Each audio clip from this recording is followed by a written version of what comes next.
নমস্কাৰ বন্ধু বান্ধৱীসকল, পোনপ্ৰথমে আপোনালোকক মই মোৰ জয়শ্ৰী বৰা ইউটিউব চেনেলটোলৈ স্বাগতম জনাইছোঁ। আজি পিঠাগুড়ি কেক কিদৰে সহজতে কম বস্তুৰে জুইতে বনাব পাৰি কম সময়তে এই বিষয়ে আপোনালোকক দেখুৱাম। আপোনালোকে মোৰ ভিডিঅ'টো চাই ভাল পালে লাইক, কমেণ্ট, শ্বেয়াৰ এণ্ড মোৰ চেনেলটো ছাবস্ক্ৰাইব কৰিব বুলি আশা কৰিলোঁ। আৰু আপোনালোকে ভিডিঅ'টো তলত কাষতে থকা বেল আইকনটো প্ৰেছ কৰি ৰাখিব, যাতে মোৰ ভিডিঅ'ৰ ন'টিফিকেশ্যনসমূহ আগতীয়াকৈ যায়। তেন্তে ব'লক আমি পিঠাগুড়ি কেক বনাওঁ আহোঁ। পিঠাগুড়ি লৈছোঁ এখন হেতাৰে, 2 হেতা, 3 হেতা, 4 হেতা, 5 হেতা, 6 হেতামান জোখৰে পিঠাগুড়ি লৈছোঁ। হেতাখনে আপোনালোকে যিমানটো জোখত বিচাৰে সিমানটো জোখত, যিমান সৰহকৈ বনাব বিচাৰে সিমান জোখত লৈ ল'ব।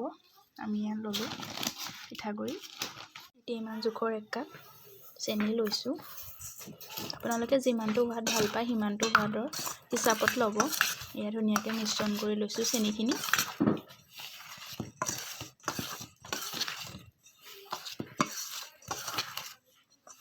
পিঠাগুড়ি আপোনালোকে যিকোনো ভাতৰ চাউলৰ ল'ব পাৰে।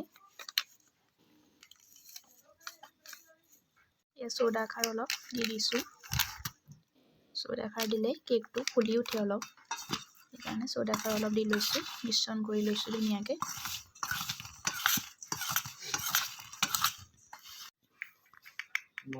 টেষ্টটো বেলেঞ্চ হ'বৰ কাৰণে নিমখ অকণ দি দিয়া হৈছে। খাবলৈ গোন্ধ ওলাবৰ কাৰণে আৰু সোৱাদ লাগিবৰ কাৰণে অলপ ইলাচি গুড়ি দি দিয়া হৈছে, তেতিয়া গোন্ধটো অলপ ভাল ওলায়। আপোনালোকে দিব নিবিচাৰিলে নিদিবও পাৰে। মই ইলাচি গোন্ধটো ভাল পাওঁ কাৰণে অলপ দি দিছোঁ। এয়া অলপ মিহি খুন্দি কৰি ভাজি লোৱা নাৰিকলৰ গুড়ি অলপো দি লোৱা হৈছে।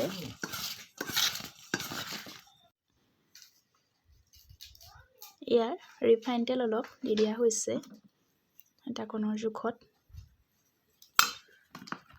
ধুনীয়াকৈ মিহলি কৰি ল'ব।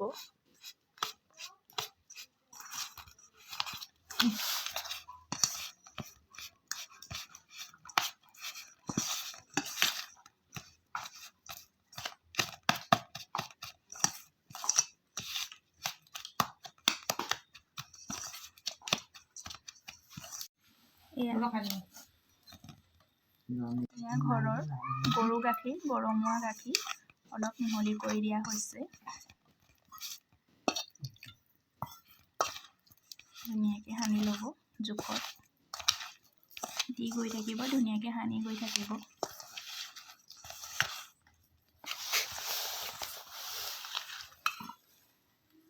এয়া আৰু অলপ দি দিয়া হৈছে। ধুনীয়াকৈ এনেকৈ ফেটি ল'ব। যিমানে মিশ্ৰণটো সান খাব সিমানে মিশ্ৰণটো ভাল হ'ব। ধুনীয়াকৈ ফেটি থাকিব। ধুনীয়াকৈ ফেটি থকা হৈছে।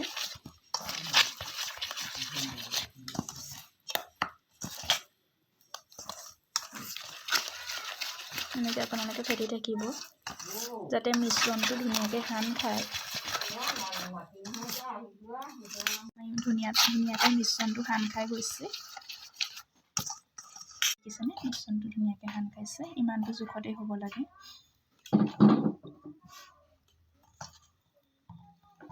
এয়া দেখিছেনে? এনেকৈ অলপ এনেকৈ মাৰি দিব। দেখিছেনে? অকণো বাবুলছ উঠা নাই, মানে আমাৰ মিশ্ৰণটো ধুনীয়াকৈ সান খাইছে। এতিয়া অলপ টাইম ঢাকি থৈ দিম। এতিয়া অলপ টাইম ধুনীয়াকৈ ঢাকি থৈ দিছোঁ। কেক যিহেতু এই বৰ্তনটোত বনাম, এইটো জোখত ধুনীয়াকৈ কাগজ কাটি লৈছোঁ। আপোনালোকে টিচু পেপাৰো দিব পাৰে। আমাৰ যিহেতু টিচু পেপাৰ নাই, এইখন কাটি লৈছোঁ। কাগজখনীয়া সমান জোখত কাটি লৈছোঁ। এইখন তলত এতিয়া তেল ৰিফাইন অকণ ধুনীয়াকৈ সানি তলত আৰু কাগজখনৰ ওপৰত ধুনীয়াকৈ সানি ল'ব লাগিব। এতিয়া এয়া ৰিফাইন অকণমান তলত দি দিছোঁ। ধুনীয়াকৈ ইয়াত সানি লওঁ। এয়া ধুনীয়াকৈ সানি লৈছোঁ। এই কাগজখিনিতো অকণমান সানি লৈছোঁ, তেতিয়া মানে কেকখিনি লাগি নধৰে। ইয়াত ধুনীয়াকৈ সানি লৈছোঁ। তাৰপিছত এনেকৈ ধুনীয়াকৈ বহাই দিব। ইয়াত ধুনীয়াকৈ বহাই দিব।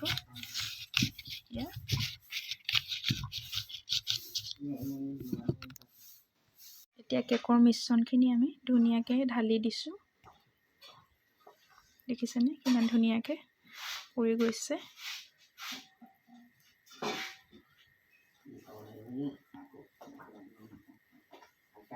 ধুনীয়াকৈ ঢালি দিছোঁ। দেখিছেনে এনেকৈ ধুনীয়াকৈ ভালকৈ সানি ল'লোঁ যাতে কেকৰ মিশ্ৰণখিনি লাগি নধৰে আৰু কেকটো হ'লে উলিয়াবলৈ সহজ হয়। ইয়াত ধুনীয়াকৈ দেখিছেনে ধুনীয়াকৈ ইয়াত ভৰাই ল'লোঁ। অকণো বাবলছ উঠা নাই, ধুনীয়াকৈ খাপ খাই পৰিছে। এতিয়া সেইটো জুইত ইয়াত দি দিয়া হ'ল। বালিখিনি ওপৰত দি দিছোঁ। আপোনালোকে নিমখ দিবও পাৰিব। ইয়াত বালিখিনি ধুনীয়াকৈ দি দিছোঁ। বালিখিনি গৰম হোৱাৰ পিছত আমি কেকৰ বৰ্তনটো ধুনীয়াকৈ বহাই দিম। অলপ গৰম হ'বলৈ দিছোঁ 5 মিনিটমান। এয়া বৰ্তনটো ধুনীয়াকৈ বহাই দিয়া হৈছে। গৰম হৈ গ'ল যিহেতু বালিখিনি এনেকৈ ধুনীয়াকৈ বহাই দিয়া হৈছে। আধা ঘণ্টামানৰ পিছত ইয়াত দাঙি চাইছোঁ। অলপ ফুলিছে দেখিছেনে।